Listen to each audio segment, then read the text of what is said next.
Hey everybody, Devinder from Decode, and today we are gonna talk about event sourcing. Alright, let's right jump into it. So before we start with the formal definition, let's understand with few examples. Let's take an example of hospital. So what happens when you visit to a doctor? They keep a track of your history, right? They keep a track of your medical records. So what happens when you visit again? Does the doctor takes a new picture and throw all the previous documents, or does he keeps appending things to the existing file? You are right, they keep appending things to the existing file. So this is a real-time example of event sourcing. Let's take another example. Take an example of bank accounts. So what happens when you do a transaction on a bank account? They keep a track of it, right? So every credit and every debit on your bank account is recorded. It's not like that they will have the final state of the account with you. Alright? So this is another example of real life event sourcing. So in short, event sourcing is a way to preserve the state of the data not by storing the data itself to the data store or document store, but by storing a series of events to the document store so that we can generate the state of the data anytime we want.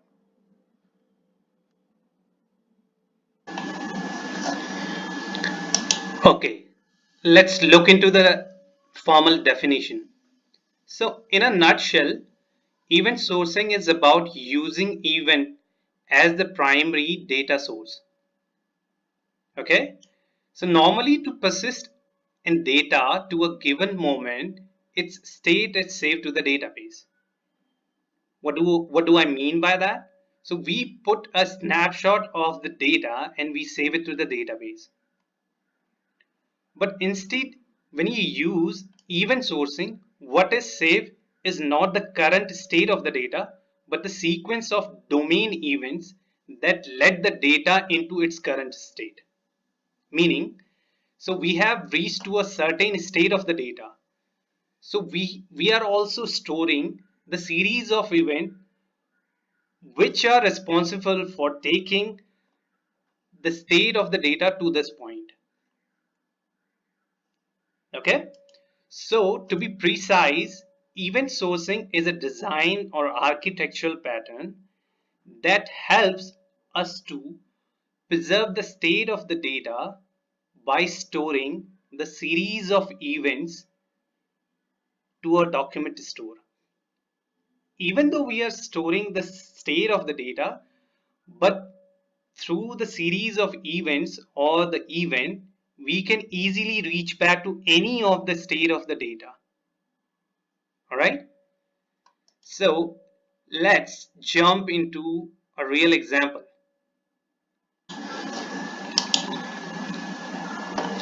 Okay, so continuing with the medical example. So if you look at this current slide, so we have an object in real life programming, right? So it can be any object. So on that object, we'll have a number of methods. So looking at the slide, you can see we have admit patient, transfer patient, and discharge patient. Okay. So each time you try to execute these commands, if it passes the business validation, it will result in storing a state in the DB or in the document store. Okay. So if you look at the right hand side, we started with admitting this gentleman, Tony Ferguson, to ward number 10, and which set the is admitted flag to true, right? So when we executed the second command, transfer patient, we move Mr. Tony Ferguson to ward number 76, and the flag is still admitted true. And the second time he was transferred to the ward, it is 34, and still the flag is true. Okay, so finally, so when he's about to get discharged, and or to be precise, when he was discharged, we no longer keep the ward, so we have set it to null, and at the same time the is admitted flag is set to false. All right, let's take a look on the next slide. Okay, so the blue boxes represent the state of the data, and the green boxes represents the events. So as you can see, the events are mentioned in the past: patient admitted, patient transferred, and patient discharged. Because they have happened, then only the state of the data has been preserved. All right. So the other thing here to notice is we are not storing the entire object every time. So if you look at the patient admitted event, so we have all the 4 properties in that event. All right. So as we move around, so if you look at the discharge patient or patient discharge event, all right, so we have only one thing to store there. So event sourcing allow us to store why and what has been changed by executing a command. All right.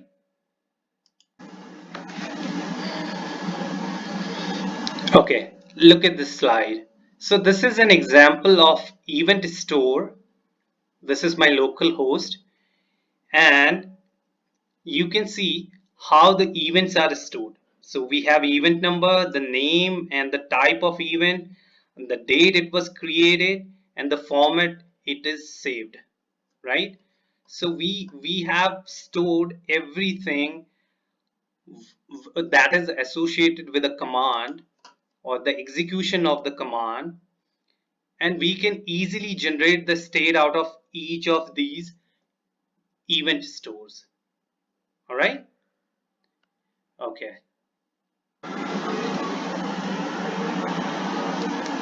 Okay, it's a piece of software to store the events. All right, but the major question is, why do you want to store the events? Because it's going to take a little time, right? It's going to slow down the process. Obviously, we are putting in extra effort to store the events itself. Okay, well, there are a number of reasons. So let's look into this new slide. Okay, so if you look at it, it looks like familiar, right? It's an auditing log. So when we talk about the reasons to store events, so we have number of reasons. The major reason is architectural reason. So when we talk about domain driven design, it's become very important to store the event trace, right? But let's not jump into DDD, right? There is one more important technical reason is around, right? This is auditing. So if you look at this slide, so we have this patient and we have this patient audit log. All right. So every time we are doing any update or any change to the patient records, we are keeping an audit log for it. All right. So coming back to the same example, Mr. Tony Ferguson was transferred to ward number 34 and 76. All right. So we have stored the entire row again. So if you look at these 2 rows, 34 and 76 ones, other than these 2 ward numbers, every data in those 2 rows is exactly similar. All right. So that we are doing a kind of duplication. I know a lot of you might have done this or something like this because I have done it in my past. I have used a lot of triggers on the table, so anytime the data on the table get changed, the trigger will fire off, and it will insert the data to the audit log. All right, so we know the idea to maintain the state of the data, and we are trying to maintain the events on the data. But I think if you look at this slide, this is not sufficient. All right, so when the triggers fails, nothing happens. All right, and moreover, it doesn't give you an insight of what event has generated this new audit. All right, so even though we can have different events added to this table, it will not be a reliable source of information. Okay,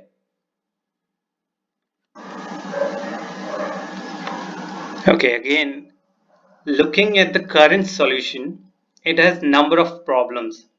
The first and important one is, as I've already mentioned, we are storing duplicate records. Even though these two records, the transfer records, look different, but most of the information in these two records are duplicate. Okay, and moreover, this is telling you what has been changed, but it is not telling you why it has been changed. But if you save the data or the state with the event, you will always get to know that the data has been changed due to this event. So we will have the event associated with the state of the data. So we can easily identify why this state has been generated. All right. So remember, as a developer, you can be always asked by any of your senior developers or managers, so what happened, why it happened.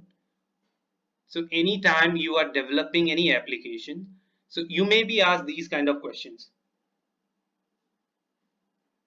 So it becomes very important to save the state of the event as well as the event that has triggered the state. Okay, so event sourcing helps you to store a series of events those were responsible for the current state of the data. So in order to have your business rules or validation to work, you still need to have the current state of the data. All right, you mean if you are trying to do a certain kind of operation, you still need to know the previous state of the data. So storing the previous state of the data is important, but why you have been reached to this state of the data, that is also important. So in terms of programming, event sourcing provides you with the tools to store the state of the events that can be explained later on with respect to the state of the data. So to be more precise, we can always generate any state of the data just by running the same series of events anytime we want. All right? So event sourcing is pretty much helpful in storing the entire information related to a command or query. Okay?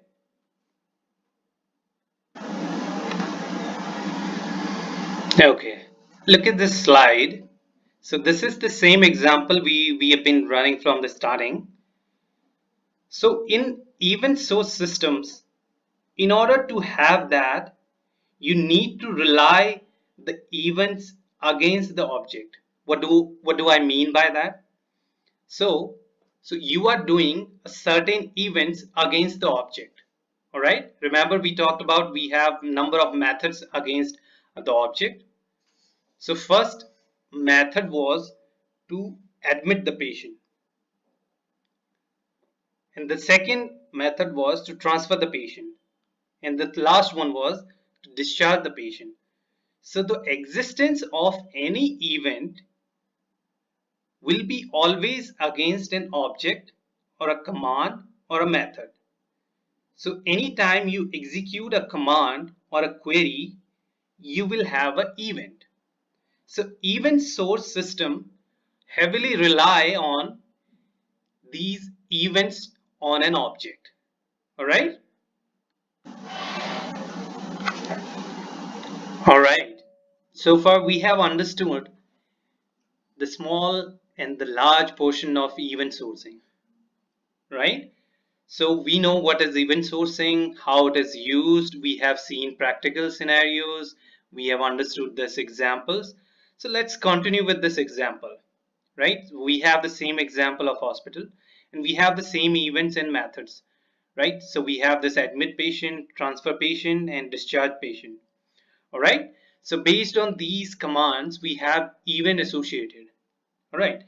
But if you'll pay close attention to it, I must tell you there is a number of problems with this approach. So let's take out the number one. So every time you want to get the current state of the object, all right? So remember we talked about we can get the current state of the data or the object just by running the event series or the event, all right? So I'm talking about that. So say I want to get the current state of all the patient which are discharged. Or let's take another example. I want to see what are the wards which are occupied by the patients, all right? And which patient is in which ward. So we have this state associated with each of the patient. But it's very hard to go and write those queries and find out the current state and the events they have gone through. So let's understand this. So if you want to understand the current state of any patient or any object, you should know the consecutive events they have gone through. All right. So consider if I'll say I want to find out those patients which are admitted, right? So I have only one event here, patient admitted. All right. So that is not a big deal. But if I'll say that patient has been transferred to what ward or which ward, right? So I'll have to run the event in the series again. So say I will have to run the admit patient event because we can't transfer a patient without admitting it. All right. I hope that makes sense. In order to transfer a patient, you need to admit them first.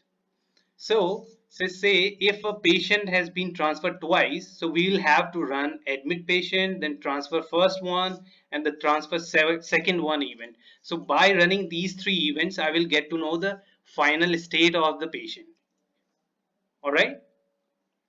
So just by looking this, you may have noticed we may have to replay all the events in order to calculate the current state of an object or the data. So this is the biggest problem. All right. So how to solve this? How to understand this? Because it's always gonna take extra amount of memory and the time to complete uh, any kind of execution or the command or query. All right. So the next topic is CQRS, command query segregation principle. All right. So to be precise, command and query responsibility segregation principle. So it's a kind of design pattern that we'll cover in our upcoming videos. For now, I'm done with this video. I hope you liked it. Please share, please subscribe, please post and comment so that I can improve these videos. Thank you very much. Please share and subscribe.